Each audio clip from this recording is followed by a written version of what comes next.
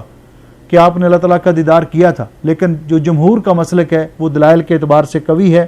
اور یہ ام المومنین عائشہ رضی اللہ تعالیٰ عنہ بیان فرماتی ہے، اور وہ کیا ہے کہ نبی پاک صلی اللہ علیہ وسلم نے اللہ تعالیٰ سے شرف ہم کلامی حاصل کیا، لیکن درمیان میں پردے حائل تھے، آپ نے اللہ تعالیٰ کا دیدار نہیں کیا۔ اور اس کی دلیل یہ ہے کہ ام المومنین عائشہ رضی اللہ تعالیٰ عنہ بیان کرتی ہیں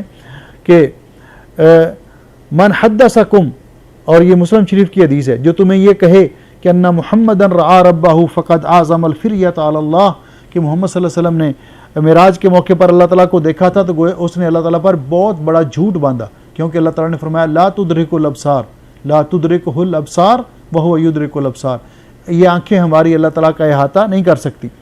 دوسری حدیث وہ بھی مسلم شریف کے اندر ہے، عن ابی ذر، حضرت ابو ذر بیان کرتے ہیں سألت رسول اللہ صلی اللہ علیہ وسلم، میں نے رسول اللہ صلی اللہ علیہ وسلم سے یہ سوال کیا تھا، حل رأیت ربک، کیا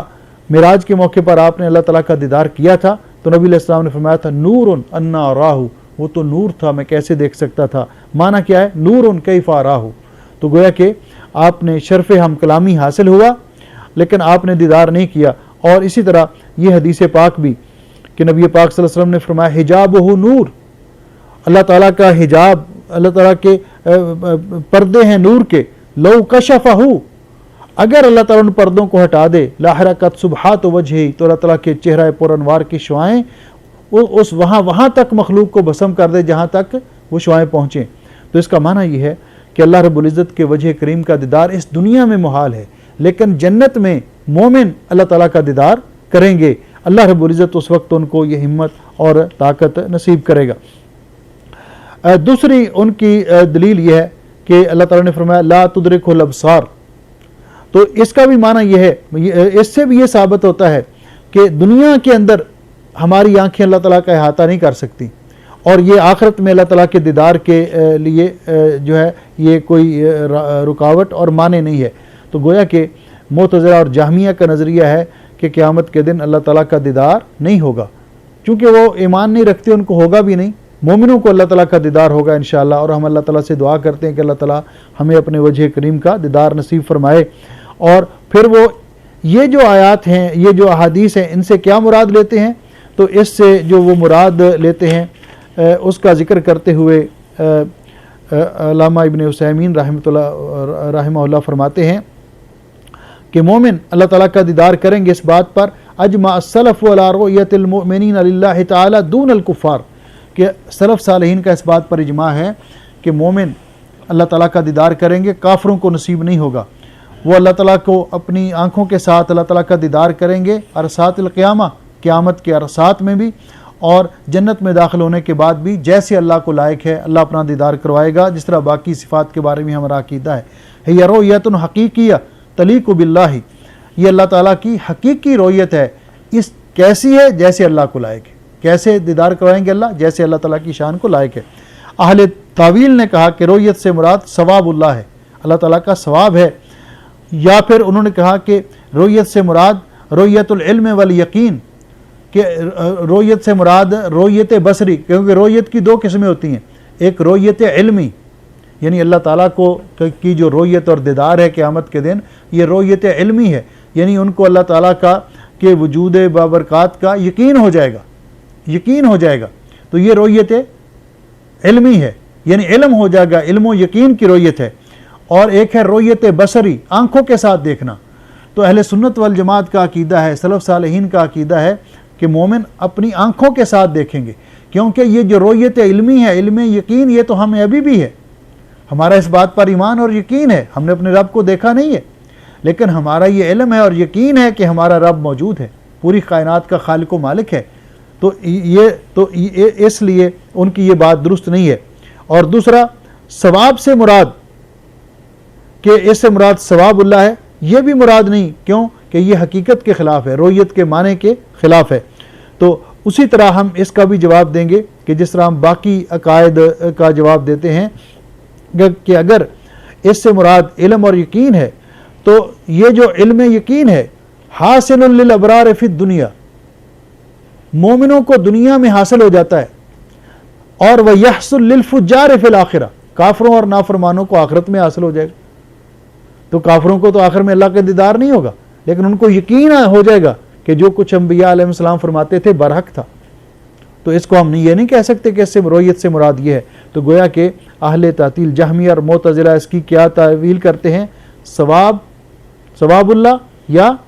العلم والیقین، اور ان کی یہ دونوں باتیں درست نہیں ہیں، بلکہ اس سے مراد ہے یہ رویت حقیقیت تلیق باللہ عز وجل، یہ حقیقی رویت ہے اللہ تعالیٰ کی، حقیقی طور پر دیدار ہوگا جیسے اللہ تعالیٰ کی شان کو لائق ہے۔ اللہ تعالیٰ مومنوں کو اپنے وجہ کریم کا دیدار کروائے گا، اور یہ جنت میں سب سے بڑی نعمت ہوگی۔ اللہ تعالیٰ ہم سب کو نصیب فرمائے۔ بارک اللہ فیکم۔ اسی پر ہم اکتفا کرتے ہیں انشاءاللہ۔ آئندہ سے پھر جو درس ہے وہ تقدیر کے بارے میں اور باقی مسائل کے بارے میں ہے۔ اللہ تعالیٰ اس پروگرام میں شرکت کرنے والے تمام شرکاء کو جزائے خیر عطا فرمائے، ہم سب کی دنیا اور آخرت اللہ بہتر بنائے، ہمیں جنت الفردوس کے حقدار بنائے، اور قیامت کے دن جنت الفردوس میں اللہ تعالیٰ ہمیں اپنے وجہ کریم کا دیدار کروائے، اور قرآن پاک کو اللہ تعالیٰ ہمارے دلوں کی بہار بنائے، جس طرح کہ نبی پاک صلی اللہ علیہ وسلم دعا بھی کیا کرتے تھے کہ اے اللہ میں تو اس سے سوال کرتا ہوں ان تجعل القرآن العظیم ربیع قلبی، کہ تو قرآن عظیم کو، قرآن پاک کو میرے دل کی بہار بنا دے، و جلاء حزنی، اور میری پریشانی اور غموں کو دور کرنے کا ذریعہ بنا دے، و ذہاب ہمی، اور میرے غموں کو دور کرنے کا ذریعہ بنا دے۔ تو اللہ تعالیٰ ہمیں قرآن پاک کی تلاوت کرنے اور اس کی تعلیمات پر عمل کرنے کی توفیق بخشے، اور آخرت میں اللہ تعالیٰ ہمارا خاتمہ اللہ تعالیٰ ایمان پہ کرے، اور آخرت میں اللہ تعالیٰ ہمیں جنت الفردوس عطا فرمائے اور اپنے وجہ کریم کا دیدار نصیب فرمائے۔ اللہ تعالیٰ ہمارے بیماروں کو شفا عطا فرمائے، پریشان لوگوں کی پریشانیاں دور فرمائے۔ اللہ تعالیٰ ہم سب کی دنیا اور آخرت بہتر بنائے۔ بارک اللہ فیکم۔ السلام علیکم ورحمۃ اللہ وبرکاتہ۔